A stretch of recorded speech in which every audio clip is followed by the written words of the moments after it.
Subscribe to our YouTube channel and press the bell icon to get the latest updates. Dear students, Rao's IS has launched its essay, mains test series and quality improvement program for 2021.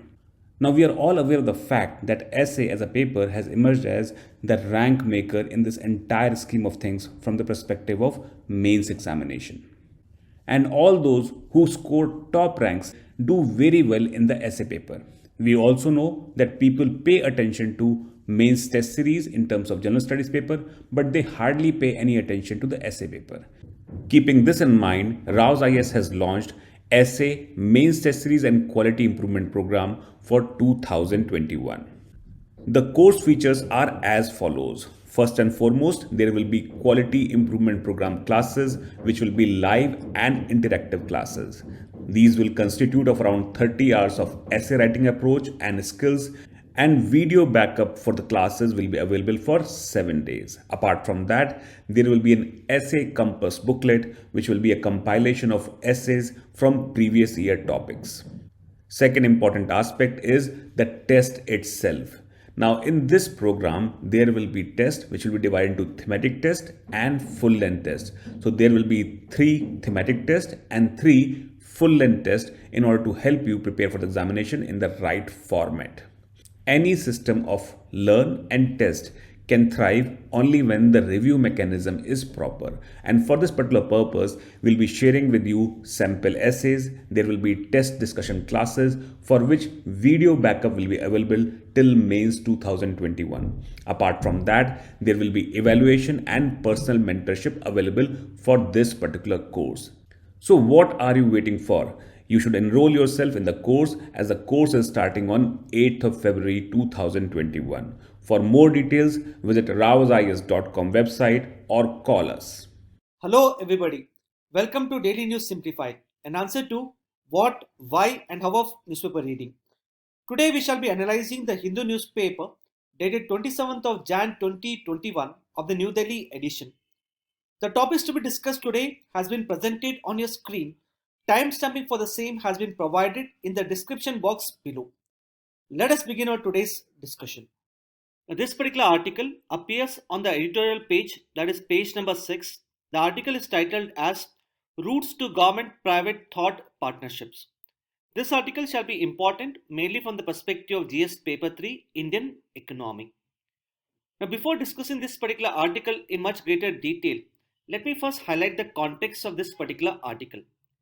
See, recently the Government of India has launched the third phase of Pradhan Mantri Kaushal Vikas Yojana. As you must be aware, Pradhan Mantri Kaushal Vikas Yojana is a flagship scheme of the Government of India to provide the necessary skill set to the youths. This scheme was launched in the year 2015-16. So far, the Government of India has implemented 2 phases of Pradhan Mantri Kaushal Vikas Yojana. The first phase was implemented from 2015 to 2016. The second phase was implemented from 2016 to 2020. And now the Government of India has unveiled the third phase of Pradhan Mantri Kaushal Vikas Yojana. Against this particular backdrop, this particular article highlights that there is a need for greater collaboration between the private sector entities and the government in order to ensure the success of the Pradhan Mantri Kaushal Vikas Yojana. At the same time, this article highlights that so far the Government of India has been leveraging the private sector expertise basically through providing the lateral entry to the professionals. So the professionals, through the lateral entry into the government, they are able to provide the necessary expertise in the formulation of government policies and at the same time able to reduce the burden on the bureaucracy. However, this article highlights that there is a need to go beyond the lateral entry and ensure the thought partnership between the private sector and the government. This would ensure the success of the government initiatives. See, as part of the thought partnerships, this article highlights that the private sector should be involved with the government at multiple levels.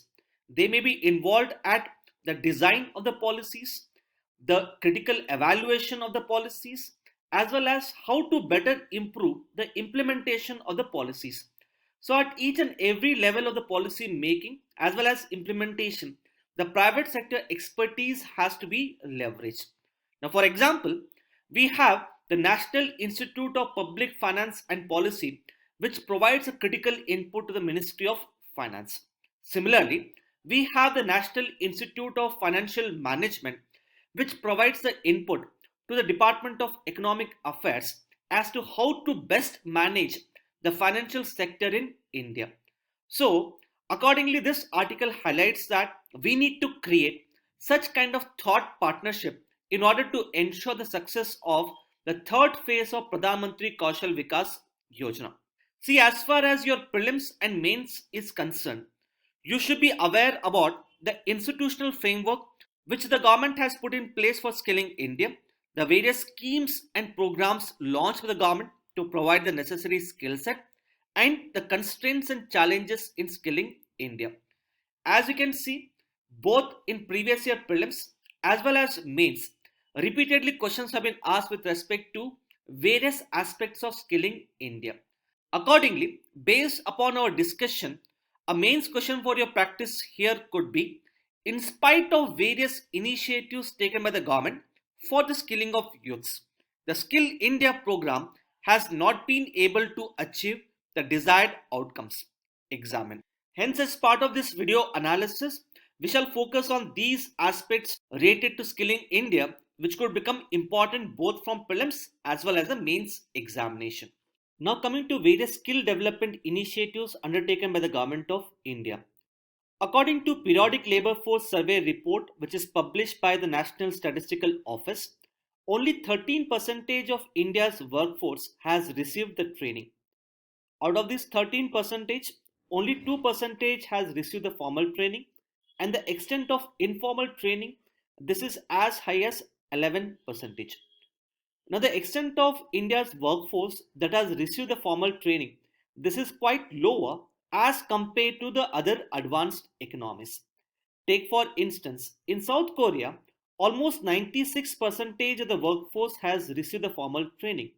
In Japan, it is around 80%. So, in comparison to other countries, the extent of training that has been imparted to India's workforce, this is quite lower. Now, why is it important to provide the training to our youths? See, according to Economic Survey 2018-19, the percentage of the people in the working age group of 20 to 59, this is expected to increase from 50% in the year 2011 to 59% by the end of 2041. So, in a way, we are facing the demographic dividend. Hence, in order to reap this demographic dividend, we would have to provide the necessary skill set to the youths. But the first initiative of the government as part of Skill India is a National Skill Development Mission. See, if we have to provide the skill set to our youths, we need to have a greater amount of convergence and coordination between multiple ministries and departments. Apart from that, we need to have an institutional structure at an apex level which is able to monitor the skill development programs implemented by various ministries and agencies. Accordingly, we do have the National Skill Development Mission. Main role of the National Skill Development Mission is to ensure convergence, coordination between multiple agencies and departments, and to monitor the various skill development initiatives. As you can see, the National Skill Development Mission has been arranged in a form of three-tier institutional structure, wherein at the highest level we have the Governing Council, which is headed by the Prime Minister. At the middle level we have the Steering Committee, which is headed by the Minister of Skill Development and Entrepreneurship Ministry.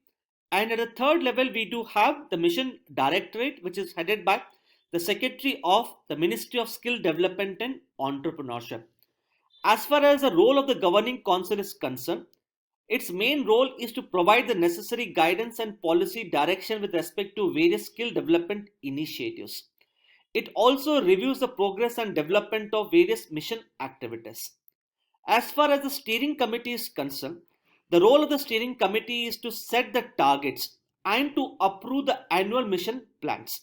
So once the policy guidance is provided by the Governing Council, the steering committee comes into picture and it sets the annual targets to be met by various government ministries and departments. Ultimately, it is the role of the mission directorate or the executive committee to implement and monitor various schemes implemented by the government of India. Similar to the institutional structure that has been set up at the national level, the state governments have also been mandated to set up the State Skill Development Mission. Apart from National Skill Development Mission, we do have the National Skill Development Agency and National Skill Development Corporation. Please do understand the important difference in the mandate of these two organizations. If you look at the National Skill Development Agency, the main role of this particular agency is to evaluate various schemes related to skilling, understand as to what are the loopholes in these schemes, and accordingly provide recommendations in order to improve their efficacy. So, the National Skill Development Agency basically ensures the quality in the various skill development programs, and it acts as a policy research body. Apart from that, the National Skill Development Agency also supports the state skill development missions, and it ensures that the skilling needs of the marginalized sections are taken care of. As far as the National Skill Development Corporation is concerned, this is a unique institutional structure set up by the government. We call it as unique institutional structure because it has been set up through public-private partnership mode, wherein the government owns 49%, whereas the private sector owns 51% of the ownership of the National Skill Development Corporation. The main mandate of this particular corporation is to provide financing of schemes such as the Pradhan Mantri Kaushal Vikas Yojana and Pradhan Mantri Kaushal Kendra. So please do note the difference in the mandate. While the National Skill Development Agency carries out a critical analysis of various skill development initiatives, tries to identify their weakness and provide recommendations accordingly. Whereas the National Skill Development Corporation has been set up in order to provide financing to various schemes, and it has been set up in a PPP mode. Now coming to Pradhan Mantri Kaushal Vikas Yojana, as highlighted before, this scheme was launched in the year 2015. The first phase of this particular scheme was implemented between 2015 to 2016. The second phase, as highlighted before, this was implemented between 2016 to 2020. In the second phase, the objective of the government was to provide for a skill set to almost around 1 crore people between these 4 years. This scheme had basically two components. The first component was the short-term training at the training centers. Under this particular component, some of the training centers established by the private sector, they were affiliated and recognized by the National Skill Development Corporation. In such training centers, short-term training was imparted to the youths. So whatever money was spent by the training centers in imparting the short-term training, that money was in turn reimbursed by the National Skill Development Corporation. Apart from that, these training centers, they were required to organize the Rozgar Melas every 6 months. This was basically done in order to ensure that the candidates who are imparted with the short-term training get the necessary employment. The second component was the recognition of the prior learning. See, some people, they learn skills through the formal training. On the other hand, there are some people who may learn the skills through the informal training. Now take for instance an electrician. Now this electrician can learn the skills informally, but since he does not have the necessary skill certificate, such an electrician, even though he may have the necessary skill set, he may not be able to find an employment in a company. So what we do as part of the recognition of prior learning is we try to identify those people who may have learned the skills informally. To all those people, the skill certificates are issued, which in turn enhances their employability. Now the government of India has decided to launch the third phase of Pradhan Mantri Kaushal Vikas Yojana. This will be implemented for the duration 2020 to 2021. The overall target of the government is to provide for a skill set to almost around 8 lakh candidates in this particular financial year.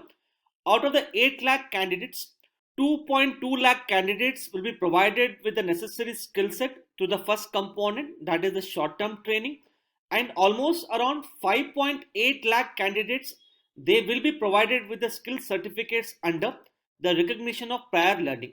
So 2.20 lakh plus 5.8 lakh, that sums up the target of 8 lakh which the government has fixed. The next one is Pradhan Mantri Kaushal Kendra.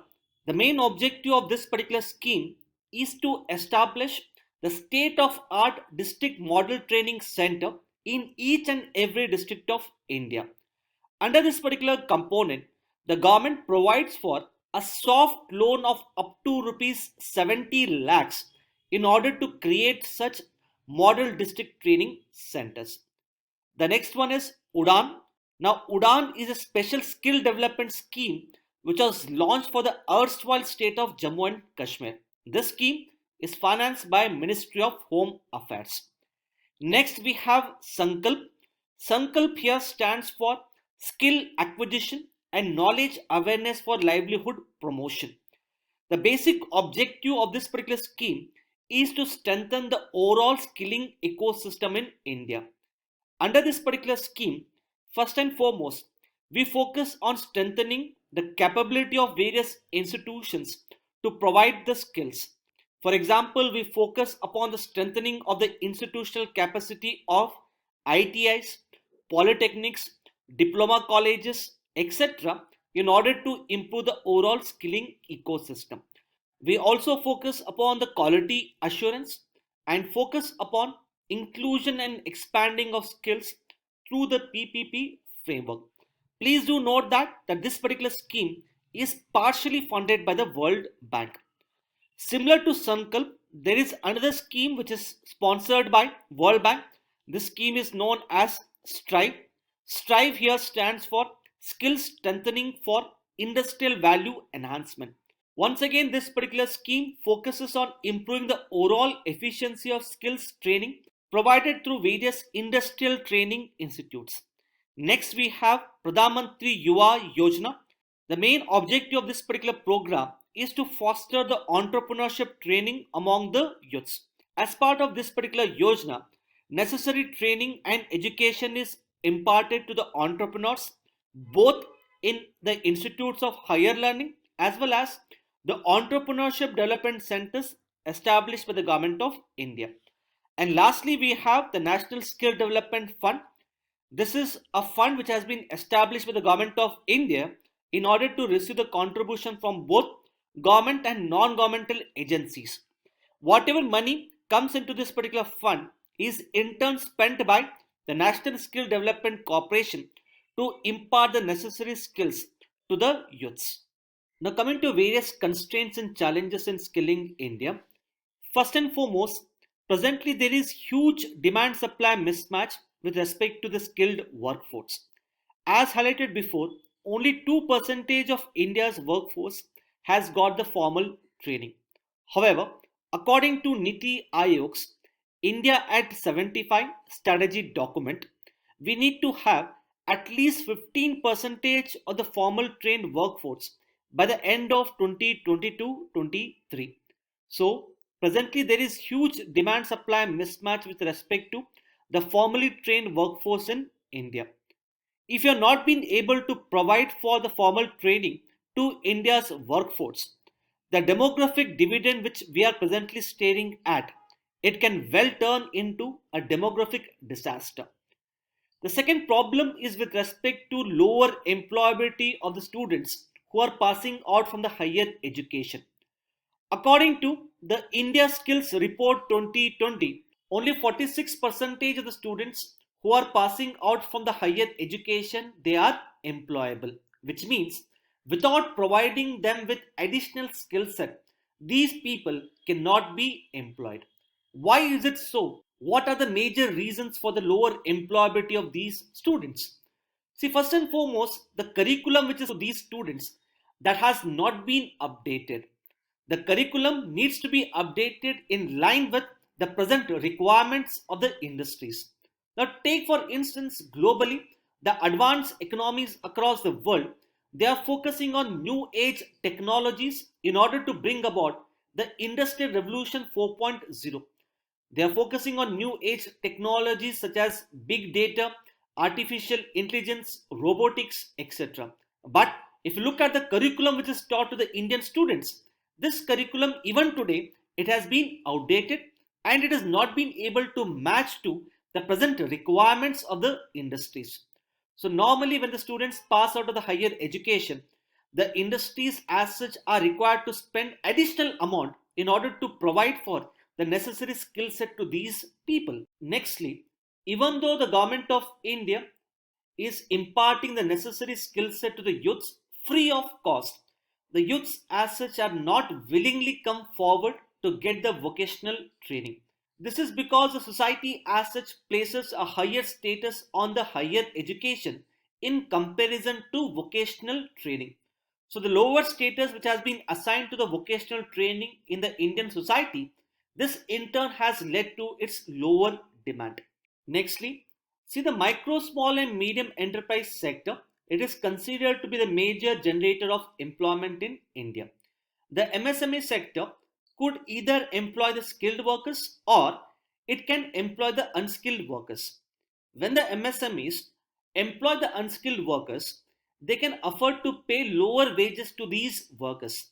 Hence, this propensity of the MSMEs to hire the unskilled workers at the lower wages, this in turn has reduced the incentives for the youths to get the necessary skill based training. So the youths may feel that as it is they are getting employment in the MSME sector and hence there is no need for them to get the additional skill based training.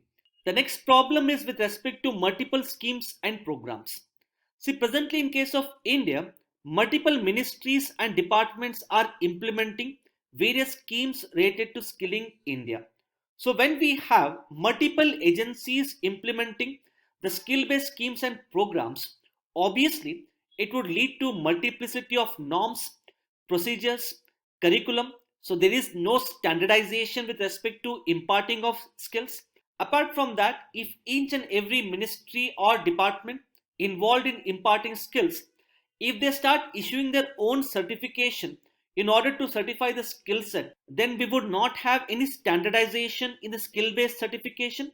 This lack of uniformity in multiple schemes and programs can in turn cause problems with respect to skilling India. The last problem is with respect to the problems with the training infrastructure.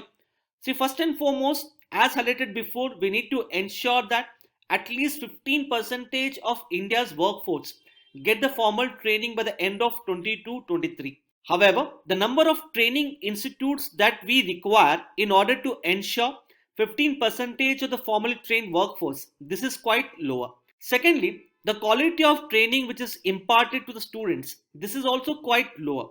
This has been seen in the fact that even though the training institutes are organizing the Rozgar Melas in order to ensure that the students who have been given the training get the necessary employment, the percentage of the students who get employed in such Rozgar Melas is quite poor. This once again goes on to show that the quality of training in case of India has continued to remain poor. The last problem is with respect to lack of inclusivity, particularly in terms of gender as well as regions. In terms of gender, the participation of women in skilling India, this is quite poor. Apart from that, the training infrastructure for skilling India is majorly dominated in the developed states, particularly in Western and Southern India. The training infrastructure, especially in the eastern and the northeastern part of India, this is quite poor. So these are some of the important aspects which one should know with respect to this particular article. Now the next article appears on page number 5. The article is titled as Gehlot government brings the MSAN policy for the construction works. This article shall be important from the perspective of GS paper 3, environment and biodiversity. Before discussing this particular article in much greater detail, let me first give you the background. See, the legislative framework for the mining of various minerals, it has been provided under the Mines and Minerals Development and Regulation Act 1957. Under this particular act, the minerals are categorized into two types, that is, the major minerals and the minor minerals. The central government, it is vested with the power to make rules and regulations related to the mining of the major minerals. However, the state governments are empowered to make rules and regulations related to the mining of the minor minerals. So if you look at the legislative framework for the sand mining in case of India, sand, it has been declared as a minor mineral under the Mines and Minerals Development Regulation Act 1957. Accordingly, the state governments are required to lay down rules and regulations related to the mining of the sand. Apart from that, under this particular act, the state governments are required to make rules and regulations in order to prevent the illegal mining of both major minerals as well as minor minerals. So as you can see here, the central government can make rules and regulations related to how the major minerals are required to be mined. However, in order to prevent the illegal mining of the major minerals, the state governments are required to make the rules and regulations.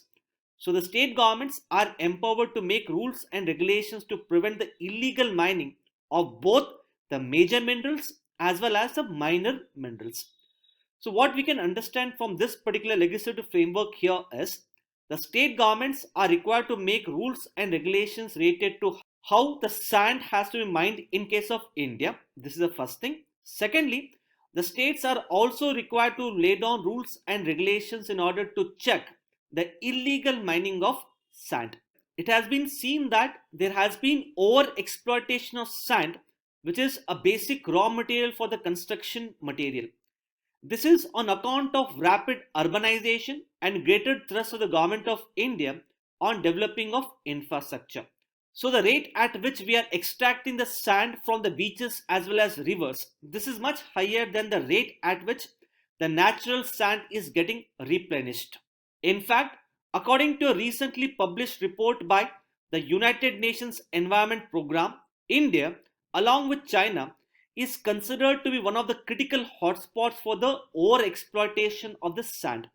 This in turn has led to an adverse impact on the environment. This has led to the water pollution, this has led to the lowering of the water table, and it has also affected the rated biodiversity. Hence, in order to promote the sustainable sand mining, the center in the year 2019 came out with sand management framework. See, under this particular framework, the central government has tried to promote M sand, or also known as manufactured sand, as an alternative to the river sand. So in a way, the M sand should be used in place of river sand for undertaking various construction related activities. Some of the state governments, particularly states such as Karnataka, Tamil Nadu, etc., have already come out with their M sand policy. Accordingly, this particular article highlights that even the Rajasthan government has come out with the M sand policy. In fact, the Rajasthan government has decided to give the industry status to all those units who are involved in the manufacturing of the M sand.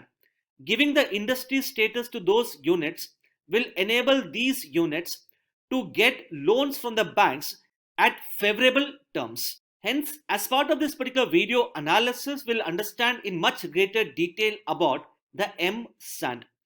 Apart from that, this particular article is quite important from your mains examination because as you can see in mains 2019, we had a direct question related to the impact of the sand mining.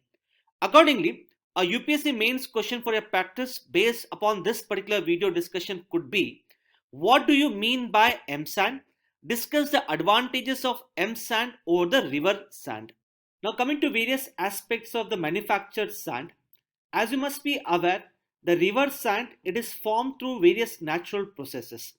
On the other hand, the M sand, as the name suggests, it is actually manufactured. In order to manufacture the M sand, usually the hard rocks such as granites, sandstones, basalt, quartzites, etc., they are being crushed to a required size of almost around 150 microns. So there are a number of steps involved in manufacturing of M sand. First and foremost, we crush the hard rock. Once the hard rock is crushed, these materials are in turn shaped. Usually post the shaping of the M sand, they normally have the angular texture. Usually the river sand, as you can see in this particular figure here, they tend to have the smooth texture. On the other hand, the M sand usually has a rough texture. After the shaping of the aggregate materials, the screening of the aggregate materials take place. As part of the screening, various silt, clay, as well as various impurities are being removed from the M sand, and finally the M sand is classified based upon its aggregate size. In case of India, the Bureau of Indian Standard has come out with the IS code in order to lay down the general requirements for the M sand. The general requirement here is the texture of these particles should be smooth. However, as highlighted before, the texture is not as smooth as the riverine sand. Nextly, the edges of the particles should be grounded. Nextly, there should not be any organic impurities. This is basically taken care of during the screening process. And lastly, silt in the sand should not be more than 2%.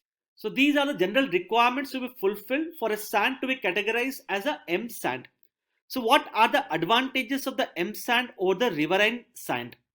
First and foremost, the M sand can be manufactured near the construction sites.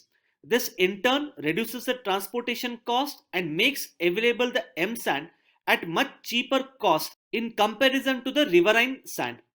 Nextly, the M sand, it is free from various impurities such as silt, clay, organic impurities, etc. So in a way, it provides for a denser particle packing.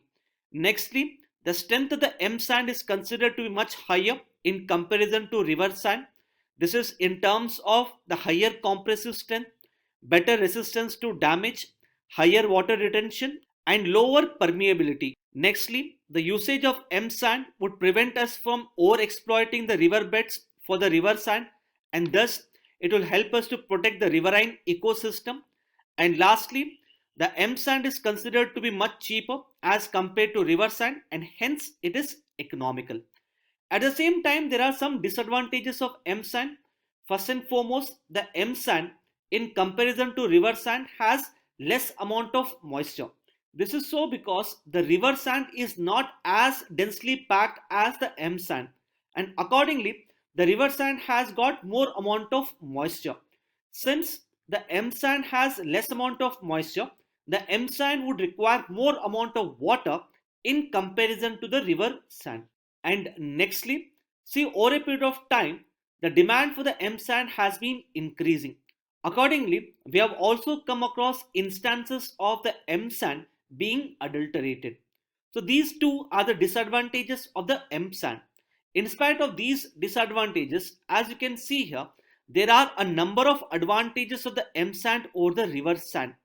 Not only would it be able to protect the riverine ecosystem, but it will also help us benefit in terms of lower construction cost. So this is what you have to know with respect to this particular article. The next article appears on page number 7. The article is titled as "We Are Not All in the Same Boat." See, recently United Nations Secretary General equated COVID-19 pandemic to an X-ray machine. Just like an X-ray machine exposes the fractures in the human body, the COVID-19 has exposed the fractures or the existing inequalities in the society. Even though COVID-19 was a global phenomena, it did not affect everyone equally. Some sections of the society were affected by COVID-19 more in comparison to others. For example, at the global level, the poor and the developing countries were much more affected by COVID-19 as compared to the advanced economies. Similarly, even within the developing countries such as India, the poor and the vulnerable sections of the Indian society were much more affected by COVID-19 in comparison to the richer class. While the richer class continued to work from home, the poor and vulnerable sections, particularly the migrant workers, they were left jobless, they were left with no social security benefits, and they had to walk back home during the height of the COVID-19 pandemic. In this regard, Recently, an international NGO known as Oxfam, it has published its annual report. The report is titled as the Inequality Virus, which obviously hints that the COVID-19 pandemic has accentuated the economic inequality. Now, the article that we are going to discuss here becomes quite important because, as you can see in UPSC Mains 2020 GS Paper 1, we had this particular question. The question was, the COVID-19 pandemic has accelerated the class inequalities and poverty in India. Comment. Now, the various points mentioned in this particular report published by Oxfam could have been used as a fodder points in order to write answer to this particular question asked in UPSC Mains. Hence, let us first understand the major highlights of this particular report and what strategies does this particular report recommend in order to reverse the inequalities that have been caused. Now, coming to major highlights of the report, first and foremost, see the COVID-19 pandemic has led to loss of wealth for both the billionaires as well as the poor and the vulnerable sections. However, the report has highlighted that it would take hardly around 9 months for the billionaires to recover whatever wealth they had lost due to COVID-19 pandemic.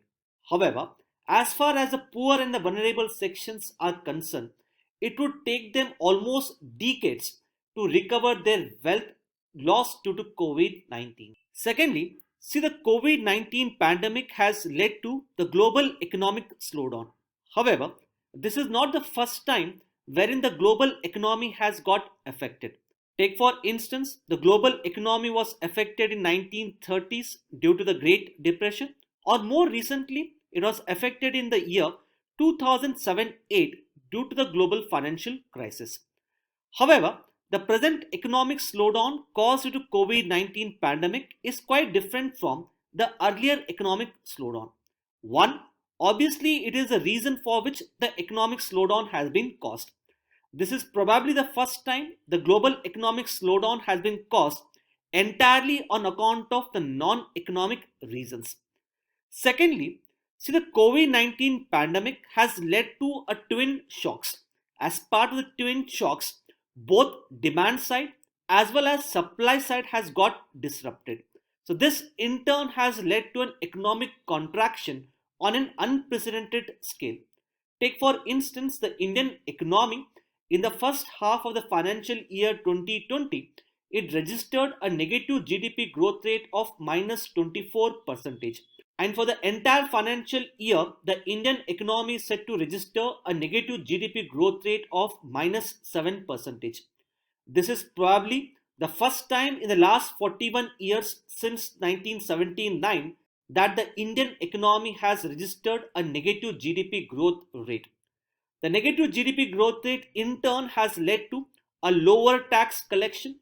There is huge amount of burden on the government to revive the Indian economy. So right now the government priority is to revive the Indian economy. This in a way would mean that the government would have less amount of finances to invest in various social sector expenditure such as education, health, etc. This in a way would further accentuate the inequalities in the Indian society. Nextly, there has been difference in the mortality rate caused due to COVID-19 pandemic. On one hand, the mortality rate among the richer class has been quite poor. However, the mortality rate among the poor people, it is quite higher. This is on account of their poor nutritional status as well as lack of access to affordable health care. Nextly, both formal sector as well as informal sector have been affected by the COVID-19 pandemic. However, the formal sector has been able to get adjusted to the COVID-19 pandemic through a number of innovations. Take for instance, the work from home can be considered to be an innovation of the formal sector to deal with the disruption caused to COVID-19. However, the informal sector has been unable to withstand the impact of COVID-19 pandemic. Now this is considered to be quite worrisome in case of India because almost 90% of the Indian workers are actually employed in the informal sector. In the informal sector, these workers, they do not have job security, they do not have social security, etc. Nextly, the disruption caused due to COVID-19 pandemic has had a higher impact on women as compared to men. This is so because it is normally seen that women are more employed in the informal sector as compared to the formal sector. So the COVID-19 pandemic has in a way led to decrease in the female labor force participation rate. As far as women who are employed in the formal sector is concerned, these women face a dual burden of doing both the office work as well as the household work when the lockdown was imposed due to COVID-19. So clearly we can see that the COVID-19 pandemic has accentuated the inequalities in the society. Plus, it has had a higher impact on certain poor and vulnerable sections in comparison to the richer class. Accordingly, what should be done in order to reverse this inequalities caused due to the COVID-19 pandemic? First and foremost, governments across the world, including India, they are focused on enhancing the GDP growth rate. Take for instance, the GDP size of India, which was around $275 billion in the year 1991. Its GDP size has now increased to almost around $2.9 trillion. In the year 2019-20, India was considered to be among the top 5 economies across the world. But the question which has to be asked here is, has this rapid GDP growth rate translated into inclusive and balanced growth? Now, in spite of increase in the GDP size, India's performance on various international indices such as Human Development Index, Human Capital Index, Global Hunger Index, Environmental Performance Index, India's performance on all of these indices continue to remain poor. This goes on to show that there is poor correlation between the GDP growth rate and inclusive growth in the Indian economy. Hence, the government of India has to give more amount of emphasis on inclusive growth. Nextly, see, as soon as the Indian economy recovers from the slowdown caused due to COVID-19 pandemic, the government of India should step up its investment in various social sector expenditure, particularly education as well as healthcare. Now, as far as education is concerned, the government's target under the national education policy is to spend at least 6% of the GDP on the education. But presently, government is spending hardly around 3% of its GDP on the education. So this has to be doubled up. Similarly, the National Health Policy 2017 has set a target to spend at least 2.5% of India's GDP on the healthcare. But according to Economic Survey 2019-20, the government is spending hardly around 1.5% of the GDP on the healthcare. So this has to be increased as soon as the Indian economy recovers from the slowdown. Nextly, we need to mobilize the extra revenue, and this can be mobilized by imposing higher taxes on the wealthy sections of the Indian society. Recently, Argentina has decided to impose the Solidarity Wealth Tax. So through the imposition of this wealth tax, Argentina is trying to mobilize more amount of revenue, which then can be used for greater amount of investment in social sector expenditure. Doing so will reduce the inequalities in a particular society. And lastly, we would have to focus on moving from informal economy to the formal economy. As highlighted before, almost 90% of the workforce is presently employed in the informal sector. In order to ensure the job security and the social security benefits to these workers, we need to transition from an informal economy to a formal economy. So these are some of the important aspects which one should know with respect to this particular article. With this, let us now take up the next article. Now, this particular article appears on the editorial page number 6 as a lead article. The article is titled as Pursuing the National Interest at the United Nations High Table. Now, if you look at the composition of the United Nations Security Council, it has 5 permanent members and 10 non-permanent members. The 5 permanent members have the veto rights, and these permanent members include China, France, Russia, UK and USA. The 10 non-permanent members, they are elected for a period of 2 years, and in order to ensure that due representation is given to the countries from across the world, these 10 non-permanent members, they are distributed across various geographies. As you can see, from Africa 3 countries are elected, from Asia 2 countries are elected, from Latin America 2 countries from Western Europe and others, and 1 country from the Eastern Europe. See, recently India has become the non-permanent member of the United Nations Security Council. This is not the first time that India has become the non-permanent member. Rather, this is the ninth time that India has become the non-permanent member. See, prior to this, whenever India became the non-permanent member of the United Nations Security Council, its single-minded agenda was to carry out the reforms in the United Nations Security Council. India wants to become a permanent member of the United Nations Security Council, and accordingly, as part of the G4 countries, India has been asking for the reforms in the UNSC. The G4 countries here include India, Germany, Japan, as well as Brazil. Now, in our DNS dated 24th of October 2020, we have discussed various aspects of India's membership of the United Nations Security Council.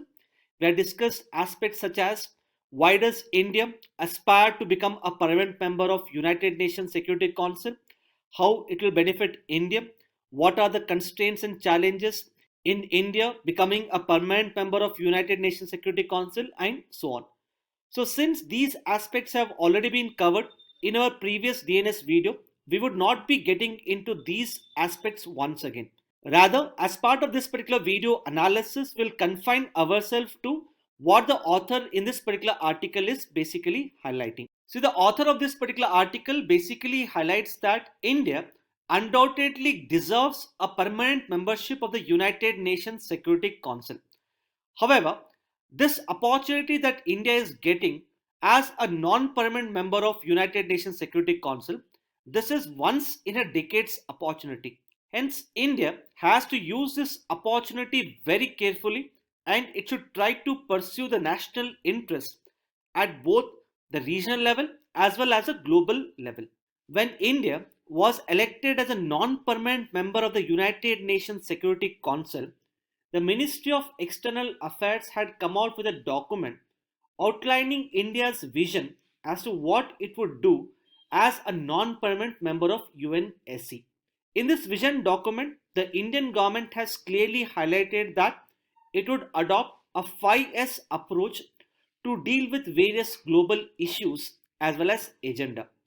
These 5S include Samman. Samman stands for respect, Samvad, that is discussion, Sahyog, that is cooperation, Shanti, that is peace, Samriddhi, that is prosperity. That means India's approach towards the UNSC shall be guided by these 5S. India has also given its strong commitment to multilateralism, rule of law, and fair and equitable international system. It has also outlined its priorities, wherein the government has highlighted that its priority would be to reform multilateralism and to counter the international terrorism. So let us understand the context in which India has assumed the membership of the United Nations Security Council. First and foremost, presently the world community is witnessing the rise of the new world order. Now, during the Cold War, we witnessed the bipolar world wherein the entire world got dominated by two superpowers, that is US and USSR. Subsequent to disintegration of USSR in 1991, we slowly witnessed the unipolar world with the rising hegemony of US. But now in the recent years, the US hegemony had come to be challenged by China. As far as India is concerned, this clearly goes against India's interests, since India is in a favor of multipolar world. Secondly, as highlighted before, the Indian government is in strong favor of multilateralism. India believes that we would have to adopt multilateral approach in order to solve the global issues. However, in the recent years, there has been breakdown of the multilateralism. This is evident in the dysfunctional WTO dispute settlement mechanism, as well as the role of World Health Organization during the COVID-19 pandemic. Apart from that, countries across the world have been following the protectionist policies. So there is a strong way of anti-globalization across the world.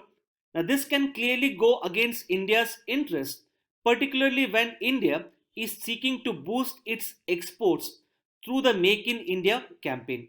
Nextly, the global community is also witnessing the global threats such as terrorism, climate change, etc.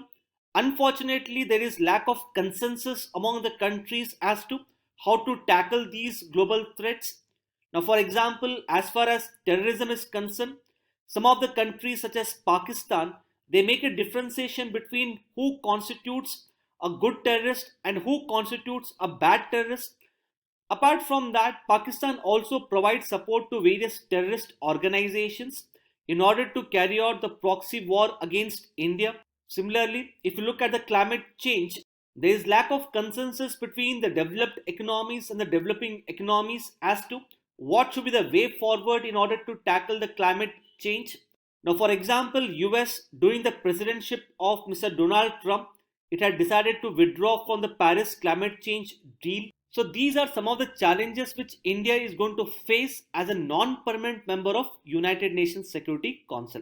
Accordingly, this particular article here has given a number of suggestions as to how should India use this once in a decade's opportunity to pursue national interest at the United Nations Security Council. First and foremost, as you must be aware, India and China are presently involved in the border conflict.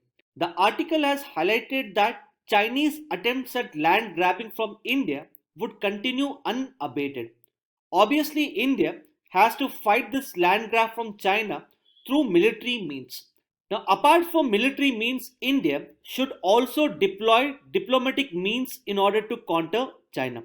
And in order to use the diplomatic means against China, we would have to build allies with Western powers, including USA. Now, in case of USA, Mr. Donald Trump has been replaced by Joe Biden. If the Joe Biden government in USA continues with the Trump's foreign policy, and if it continues to press against China at an international level, India can get a good ally in the form of USA in order to counter China. However, if we grow more closer to the Western powers, especially USA, this could antagonize Russia. This, in a way, could actually hurt Indo-Russia relations. Accordingly, India needs to do a careful balancing between the need to align with the Western powers to counter China and the need to have better relationship with Russia and the need to have the better relationship with Russia. The second priority before India should be to counter the international terrorism. I hope all of you must be aware that the Taliban peace process is underway. As part of such a peace process, US and Taliban are presently involved in various talks.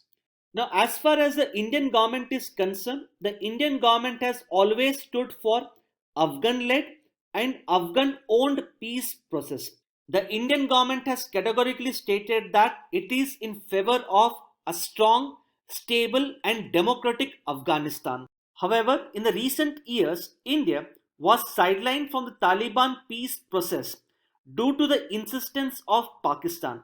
Pakistan is looking for the strategic edge in Afghanistan and accordingly, it does not want involvement of the Indian government in the Taliban peace process. However, India has recently assumed the chair of the Taliban Sanctions Committee. So this in turn gives an opportunity for India to play a much greater role in the Taliban peace process. Accordingly, India has to use this particular opportunity in the best manner in order to pursue its national interest. And lastly, in order to ensure fulfillment of its vision as a non-permanent member, that is, in order to ensure commitment to multilateralism, commitment to rule of law, commitment to fair and equitable international system, India has to foster partnership with the like-minded countries. Now, these are some of the important aspects which one should know with respect to this particular article. Next, on page number 14, we have an article The article is titled as India set to grow at 11.5% in 2021. Recently, the International Monetary Fund has published its latest report known as the World Economic Outlook Report. As per this particular report, India is set to register a negative GDP growth rate of 8% in the present financial year. However, in the next financial year, the Indian economy is set to register a double digit growth rate of 11.5%. See, as far as the prelims examination is concerned, you should basically know as to which organization publishes the World Economic Outlook report. Now, this is quite important because in previous year prelims, repeatedly questions have been asked with respect to the important international indices. In fact, a question related to World Economic Outlook has already been asked in prelims 2014, and the answer to this particular question was International Monetary Fund. Then there was a question related to who publishes the Global Gender Gap Index. Next, a question related to the Ease of Doing Business Index, and a question on who publishes the Rule of Law Index. Accordingly, as far as this article is concerned, please do understand that World Economic Outlook report is published by the International Monetary Fund. With this, we have come to the end of today's discussion. Let us have a look at the question for the day. Now, the answer to the question that was asked in DNS dated 25th of Jan 2021, the answer to this particular question was option A.